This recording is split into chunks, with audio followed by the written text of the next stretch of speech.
세계 어느 나라보다 잘하면 세계의 이목이 한국에 쏠릴 것이고, 한국이 하면 자신이 최고가 될 것임을 깨닫게 될 것입니다. 미국에서 벗어나서 독자적인 길을 가야 한다는 방위 조약은 있어도 믿진 말자 결국 세상은 이기는 북카편이다. 네티즌들은 왜 저런 반응과 댓글을 달았을까? 같이 지켜보자. 한국의 무주 발사체 개발은 한국 정부가 지난 1979년부터 미국으로부터 미사일 기술 이전을 받기 위해 사거리 180km로 제한한 한미 지대지 미사일 각서에 서명함으로써 결과적으로 한국의 우주 발사체 개발을 지명시키는 결과를 가져왔습니다. 우주 발사체를 국제적으로 규제하는 것으로 미사일 기술 통제체제와 한미 미사일 함정이 대표적입니다.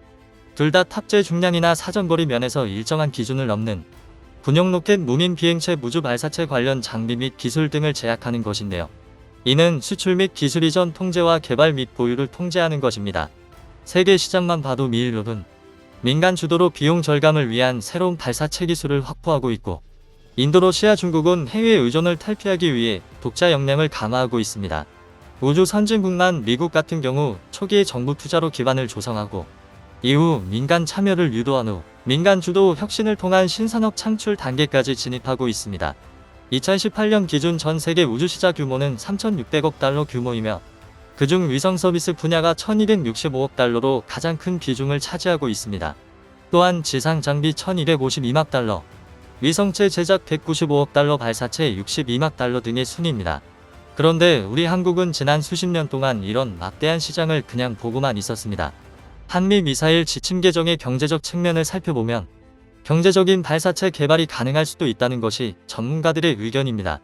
고체 추진제는 단순한 구조로 무게가 가볍고 부피가 작으며 제작 비용이 저렴한 것으로 알려져 있습니다. 실제로 우리나라 민간업체가 소형 발사체를 고체면요 기반으로 개발 중이기도 해 저비용의 혁신적 우주 개발 방식이 가능해집니다. 대한민국 정부가 이번 대규모 우주 항공 프로젝트에 편성한 예산은 무려 2조 원입니다.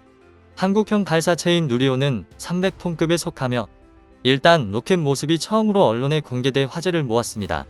각종 실험을 위한 인증 모델이지만 75톤급 액체 엔진 4기를 붙여 지금까지 국내에서 개발된 로켓 가운데 가장 강력한 힘을 낼 수 있는 기체라는 것에 그 의미는 남다르다고 할 수 있습니다. 그동안 우리 한국은 사실상 항공우주 산업과는 거리가 먼 국가였습니다. 하지만 2013년부터 우주 발사체 나로호를 성공적으로 발사해 주변국들을 매우 놀라게 했습니다. 한국은 나로호를 개발하며 얻은 독자적 기술을 토대로 기존보다 약 4배 이상의 재원을 투자하며 새로운 기술을 육성하고자 집중적인 기술을 개발했습니다. 처음 나로호를 시작으로 큰 성과를 얻으며 우주 항공 사업에 뛰어든 대한민국 정부는 항공우주 프로젝트 사업만 누리호에도 과다한 투자를 통해 독자적 우주 혐오 발사체 개발에 나섰습니다. 이에 따라 우리 한국은 국가 재난 만전 대응 역량 강화뿐만 아니라 전직 궤도 공공복합 통신위성 14만3호까지 2027년 발사를 목표로 진행 중입니다.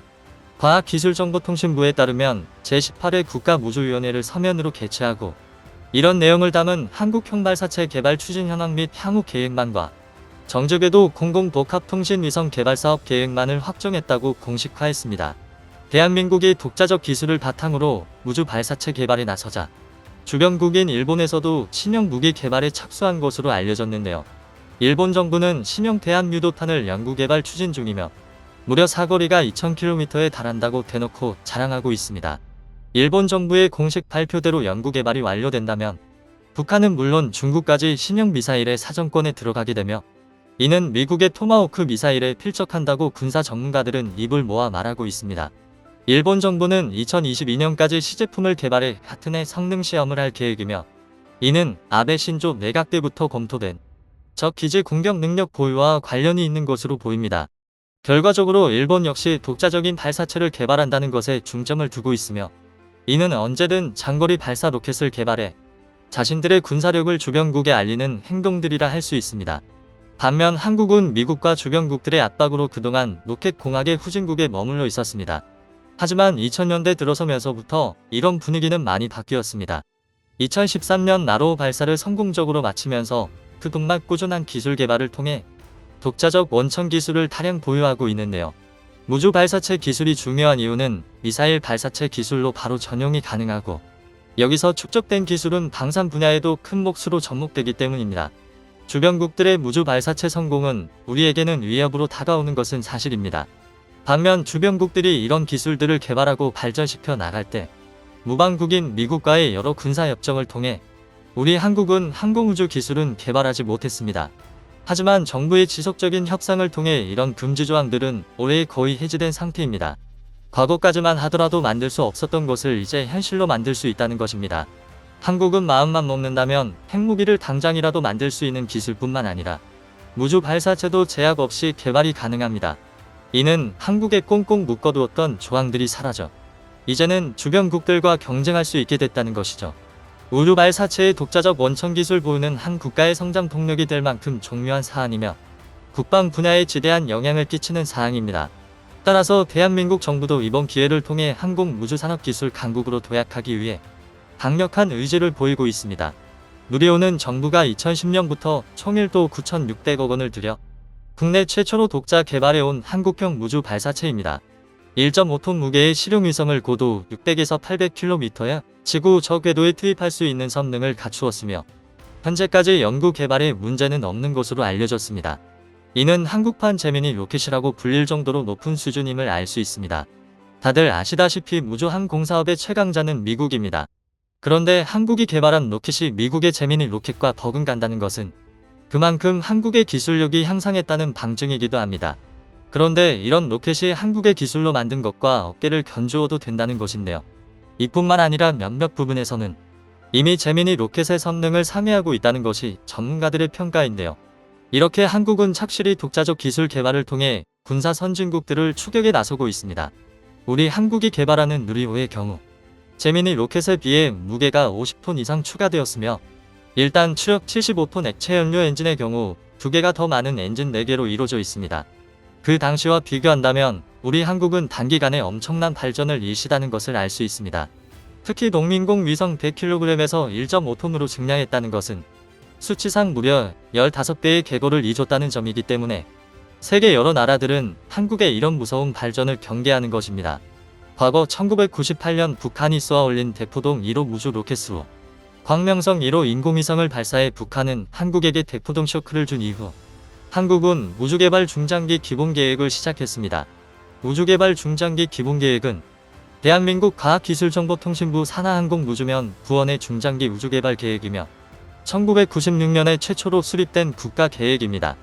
또한 현재는 한국 흠 발사체의 제점화 3단 로켓일 경우 3.1톤의 화물을 지구 저궤도에 올리는 게 가능할 정도의 기술력을 확보했습니다. 큰 기대감을 드러내고 있습니다. 한편 주변국인 중국과 일본의 경우에도 이미 우주 항공개발 산업에서 성과를 내고 있기 때문에 한국 정부는 마냥 널 넘고 볼 수는 없었는데요. 그중 일본의 경우 우주 탐사 분야의 두각을 나타내고 있습니다.